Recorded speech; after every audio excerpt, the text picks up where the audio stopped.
स्वामी जी महाराज सत्संग संग्रह भाग 2 में फरमाते हैं कि मानव तन हरि का मंदिर है।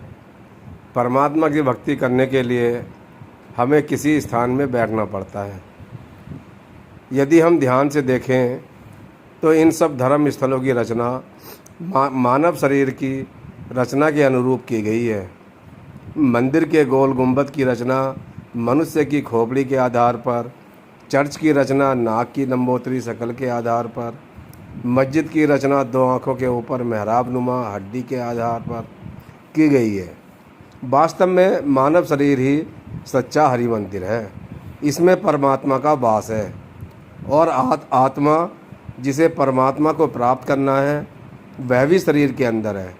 अतः प्रभु प्राप्ति का सरल स्थान मानव तन ही है।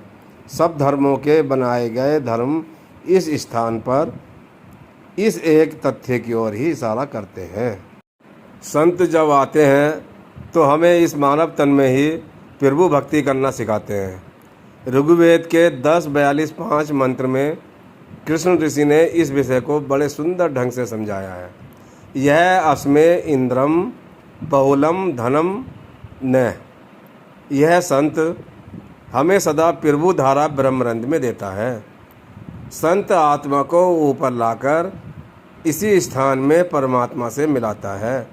यही प्रभु भक्ति करने का सही स्थान है।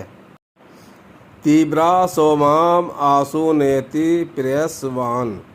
सतत प्रवाहित धारा से सोमपान करा तृप्त करता है। 33 कोटि प्रभु अभिव्यक्त धाराओं में पहले 12 प्रकाश रूप अभिव्यक्त धाराएं प्राप्त होती हैं जो आत्मा पर मलावरण मिटाती हैं। उसके बाद 11 नाद रूप धाराएं आत्मा को शरीर में ऊपर लाकर ब्रह्मरंध्र में लाती हैं। इसके बाद प्रकाश और नाद की 8 सतत प्रवाहित धाराएं आत्मा को प्रभु सामीप्य में ठहराए रखती है। क्योंकि यह धाराएं सतत आती रहती हैं अतः इन्हें तीव्र धाराएं कहा है।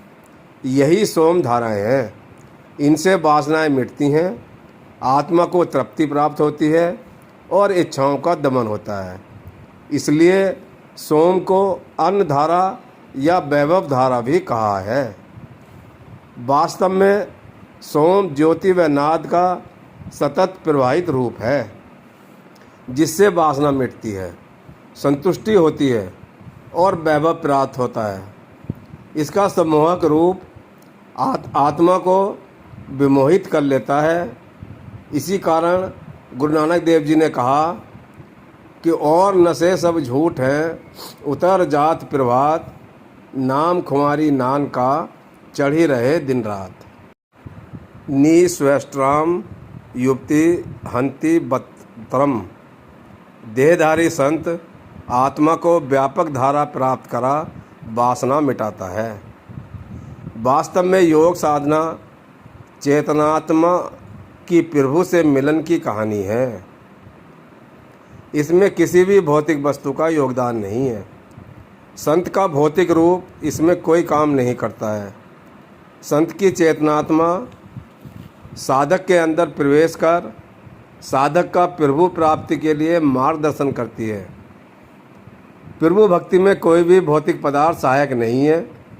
अतः वेद के आध्यात्मिक विवेचन में वेद मंत्र के किसी शब्द का भौतिक अर्थ नहीं लगाया जा सकता।